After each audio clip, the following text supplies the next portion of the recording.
नमस्कार, प्रणाम। मैं कौशल द्विवेदी फ्यूचर एजुकेशन लैब की तरफ से पुनः आप लोगों के बीच में एक बार। और आज दोस्तों हम लोग जिस महान व्यक्तित्व के विषय में आपसे चर्चा करने के लिए यहाँ पे आए हुए हैं, वो सितार वादन के क्षेत्र में एक बहुत बड़े नाम।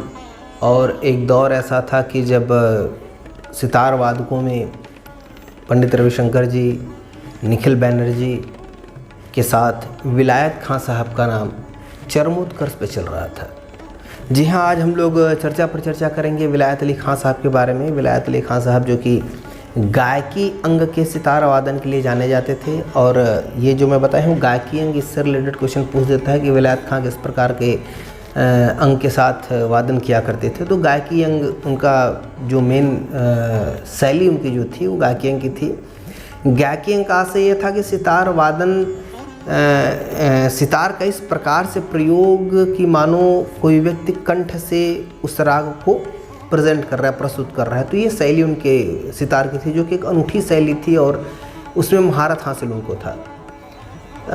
इनायत खां साहब जो थे, विलायत खां साहब जो थे, वो एक प्रतिष्ठित सितार घराने से आते थे। और इनका जन्म जो है वो बंगाल में गौरीपुर एक स्थान है, वहाँ पे गौरीपुर बंगाल में इनका जन्म जो है वो 28 अगस्त सन 1928 को होता है।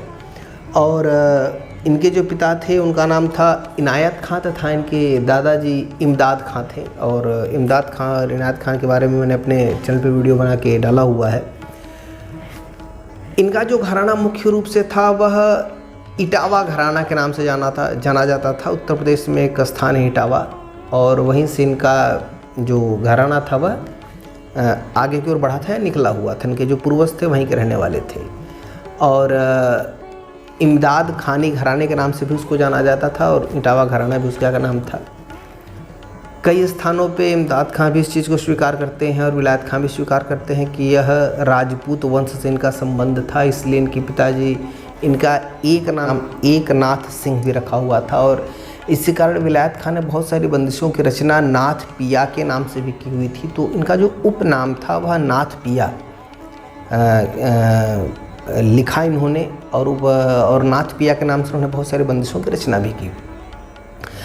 अपने जीवन में जब यह मात्र 10 वर्ष के थे तब तक इनके पिता जो थे इनायत खां साहब, उनका निधन हो जाता है। और उनके निधन के बाद इनके जो चाचा होते हैं वाहिद खां साहब, तो वाहिद खां साहब के गाइडेंस में ये क्या कहते हैं कि अपनी शिक्षा को जो है वो आगे बढ़ाते हैं। इनके एक चचा का नाम था जिंदे हसन। तो जिंदे हसन जी की गाइडलाइन और वाहिद खां साहब की गाइडलाइन में सितार की शिक्षा जो है वह आगे की ओर बढ़ाते हैं। बहुत ही कम उम्र में इन्होंने स्टेज परफॉर्म प्रारंभ कर दिया। और सबसे पहले इनको जो मौका मिला वह मौका इनको कलकत्ता में मिला।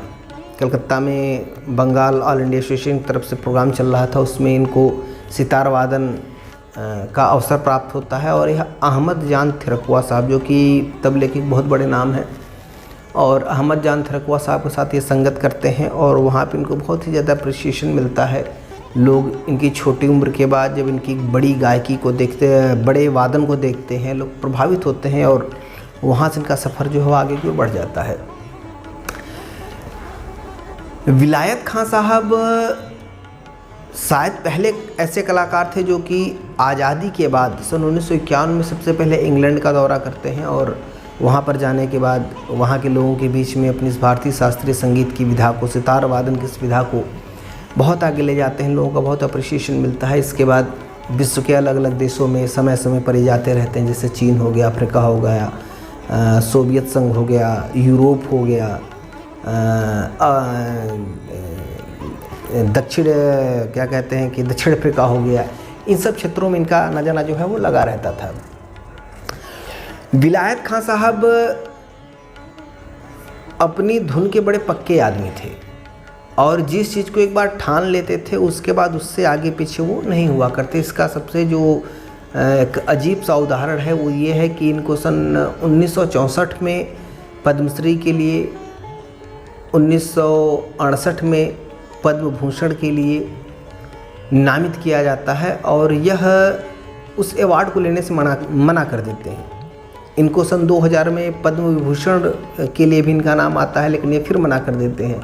1995 में संगीत नाट्य अकादमी कोर से इनको पुरस्कृत किया जाता है, किंतु यह उस अवार्ड को भी लेने से मना कर देते हैं। इनकी एक अलग सोच थी। इनका ये था कि जो अवार्ड शो होते हैं उसमें राजनीति प्रभावी होती है, और राजनेता जो होते हैं या फिर जो सरकारें होती हैं वो चाटुकारिता के आधार पर लोगों को पुरस्कार देती है, और वह इस चीज़ के खिलाफ थे।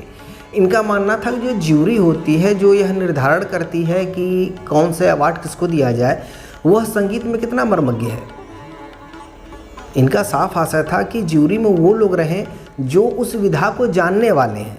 जो उस विधा को जान ही नहीं रहे हैं वह उस विधा में पुरस्कार कैसे दे सकते हैं। एक कटु बात थी, किंतु बिल्कुल सत्य बात थी, कटु सत्य जिसको हम कह सकते हैं। तो अब इससे हम उनके व्यक्तित्व का अंदाज़ा लगा सकते हैं। विलायत खां साहब अपने जीवन काल में 2 बार विवाह करते हैं, और दोनों ही पत्नियों से इनको पुत्रों की प्राप्ति होती है, जिसमें से आपके क्या कहते हैं कि यमन खां, जिला खां, सुजात खां साहब, हिदायत खां साहब, ये इनके पुत्र रहते हैं। इनके बाद इनकी जो शिष्य परंपरा थी उस शिष्य परंपरा में भी इनके बहुत सारे शिष्य हुए, जिसमें से आपके काशीनाथ मुखर्जी थे, ऋषिकेश मुखर्जी जी थे, अरविंद पारिख थे, आदि लोग थे जो कि आगे चल करके अपना नाम सितार के क्षेत्र में बहुत आगे लेकर के जाते हैं। और विलायत खां, इनायत खां, इमदाद खां की वो जो वंश परंपरा जो थी, वह एक वंशावली जो चल रही थी, उस वंशावली को आगे की ओर लेकर के बढ़ाते हैं। इन्होंने अपने जीवन काल में 2 पुरस्कारों को स्वीकार किया, और उसमें से एक पुरस्कार जो था वो आर्टिस्ट एसोसिएशन के द्वारा भारत सितार सम्राट की उपाधि थी। भारत सितार सम्राट की उपाधि इन्होंने ली और ग्रहण किया, उसको एक्सेप्ट किया। और दूसरा पुरस्कार जो इनको था वो फ़खरुद्दीन अली ने आफ़ताब सितार, फ़खरुद्दीन अली ने आफ़ताब सितार की उपाधि इनको दी थी, उस चीज़ को उन्होंने स्वीकार किया हुआ था। बाकी इतनी योग्यता थी इनके पास, विलायत खां साहब के पास, कि विलायत खां साहब सभी सिस्टम से लड़ने के बावजूद उनकी प्रतिष्ठा में, उनके नाम में, उनके सम्मान में किसी प्रकार का कोई भी आप कह लीजिए कि दीवार एक श्रोता और विलायत खां साहब के बीच में नहीं आया। उसका कारण ये था कि विलायत खां साहब की जिंदादिली, संगीत के प्रति समर्पण और वास्तविकता को एक्सेप्ट करना। उस वास्तविकता के साथ जब एक कलाकार ईमानदार होता है तो वह चीज़ उसके व्यक्तित्व के साथ साथ उसके वादन में भी झलकती है, जो कि विलायत खां साहब के वादन में था। दुर्भाग्य की बात थी कि फेफड़े में कैंसर होने के कारण 13 मार्च सन 2004 को विलायत खां साहब हम सबको छोड़ के चले गए, किंतु उनकी तमाम रिकॉर्डिंग्स रहीं जो उन्होंने अलग अलग समय काल पे कराई, वो रिकॉर्डिंग आज भी अवेलेबल है। बहुत सारे ऐसे उनके प्रोग्राम हैं लाइव जो कि यूट्यूब पे अवेलेबल है। तो आज विलायत खां साहब के बारे में इतना बताते हुए मैं बस ये कहूँगा जाने से पहले कि आप विलायत खां साहब के सितार वादन को एक बार ज़रूर सुनें। और वाकई अगर आप विलायत खां साहब को अगर सुनते हैं तो वो रूहानियत आपको उनके वादन में मिलेगा, जो रूहानियत आपको आपके हृदय को छू जाएगा। ये मेरा पर्सनल एक्सपीरियंस है जो मैंने सुना हुआ है उनको। तो विलायत खां साहब को अपना प्रणाम करते हुए आज के इस वीडियो को मैं यहीं पे समाप्त करता हूँ, और अगले वीडियो में फिर मिलते हैं। तब तक के लिए महादेव।